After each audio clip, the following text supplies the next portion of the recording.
Smoke and residents in a race to escape from this fire. Heard that woman tell everybody to get out. And the next thing I knew, flames were shooting up out of the house. Electric is dead. The mom and 3 kids inside did make it to safety. After running from the fire, they climbed into an ambulance where they were taken to the hospital. For precautionary measures. The fire soon threatened surrounding homes in Franklin as well, sending next-door neighbor Butch Walters to a safer spot across the street to avoid the flames. They want to hurt you sooner or later. After fire crews cleared the nearby homes, You know, that's always our first priority, is making sure that lives are safe and protected. Man, can I get a ladder to the second floor window? they went to work putting out the fire. The smoke conditions were absolutely thick black all the way down through the first floor. Making things worse for crews, the house's hidden history. The house itself is a very old, it's actually a log cabin underneath the siding that you see. But what really got the attention of those here on South Main and Hudson were the explosions coming from the fire. And there were several fairly large booms. Neighbors guessed they were gas cans and weren't taking any chances. I immediately went back and checked the gas cans that I own. One neighbor was also happy he checked something else before the fire, his insurance. He just bought it a few months ago. Right now, I'm thankful to the Lord that I wasn't in it.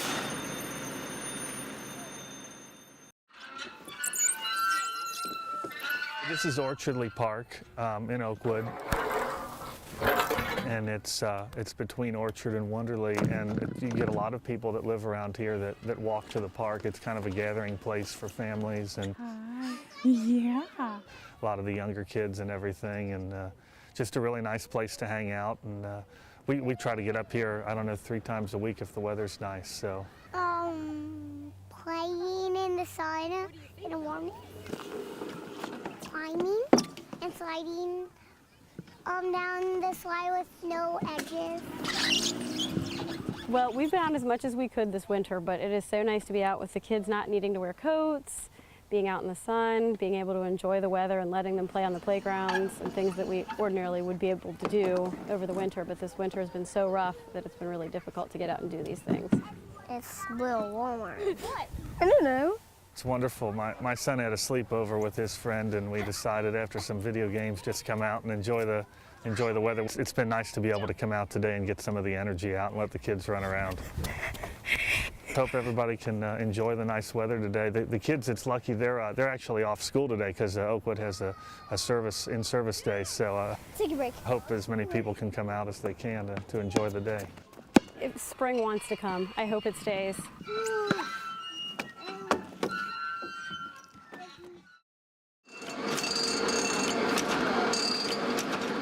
The recipe for a happy Valentine's Day starts here.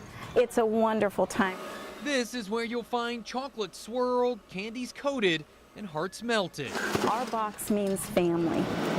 For more than 50 years, Esther Price has had the right mix of ingredients to make days and people feel special. We have good product, we have good memories. This Valentine's Day, thousands will untie the company's signature red ribbon to get to the sweet surprises inside. But no matter how many tasty treats await, one woman always knows what she wants, and you won't find it inside. Okay, here they are. It's not that Emma doesn't like chocolate, it's just that for her, these boxes are also filled with memories. And everybody says, why did you keep all these boxes? Well, how can you throw them away? You know, because they're pretty. 53. Emma got her first box more than 50 years ago from then-boyfriend Hoyt. He gave me that. I was like, oh, I'd never seen a box of candy like that before. It was so big, you know. I loved it. 2 years after that first box, Hoyt and Emma were married. He was a police officer, but he was never too busy to buy his wife her Valentine's Day box of chocolates. And Emma saved every one, nearly 60 in all, writing the date inside so she wouldn't forget. He would try to get a different one every year, but sometimes, of course, you couldn't remember. So a couple of them are the same boxes. After the first few, Hoyt got them all from Esther Price. Just as the boxes changed through the years, so did the Bumgardners. They built a house and raised a family. But sometimes life's surprises aren't as sweet. I knew he was very sick, but he was such a fighter and such a never been sick before, never. Hoyt battled cancer once, but it returned. It was on a February trip back from one of his treatments that he made Emma take a detour she'd never forget. He said, well, just keep on going. We get to Esther Price's, and he says, turn in here. And I said, oh, no, babe, you don't need to buy me a box of candy. He said, don't I always buy you a box of candy for Valentine's Day? It was the last box he'd ever get her. In September of 2011, Hoyt died of cancer. So, and they say time heals. It might a little bit, but it never goes away. An empty heart to go with her empty boxes. But this Valentine's Day, Emma had a surprise waiting for her. Hello. After hearing about Emma's story from one of her daughters, Esther Price owner Jim Day made sure she wouldn't go without a box this year. We got a basket here we want to give you, but soon Emma will add that box to her collection. It will go in with the last one her husband gave her, a box called a Forget-Me-Not. But in a way, they're all forget-me-nots, reminders of the love that's still inside. But he was the love of my life, so, and always will be. He's right here in my heart. Jordan Burgess, 2 News, working for you.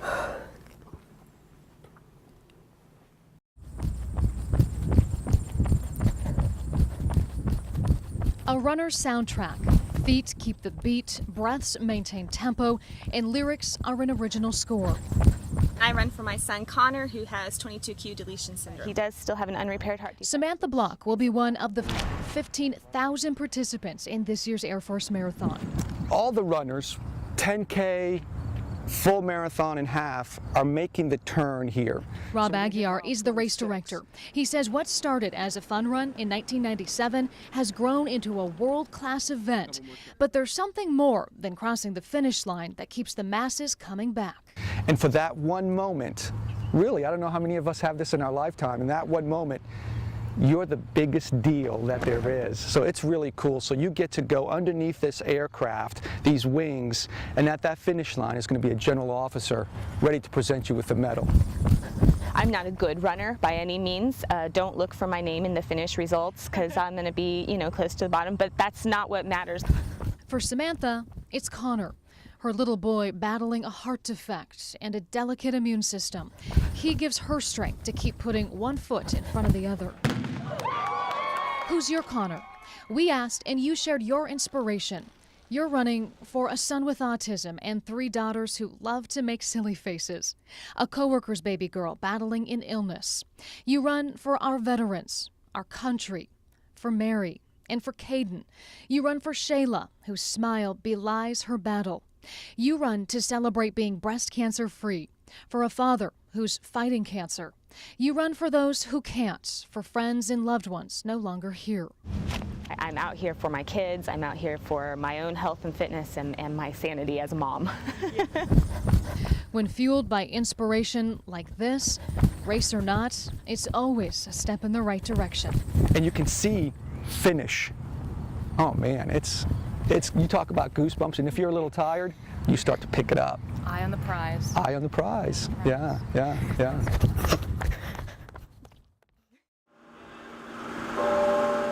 At noon, the church bells might as well be dinner bells. But when you're looking for an open spot in the single-digit temperatures, it helps to have double panes. Eat here, eat inside, and stay warm. And that's okay if pizza's your thing. You can have the best pizza in the Miami Valley right here. But some have another craving that they just can't shake, no matter how much they have to shiver to get it. I did see them out there standing, and I was thinking, oh, they gotta be cold.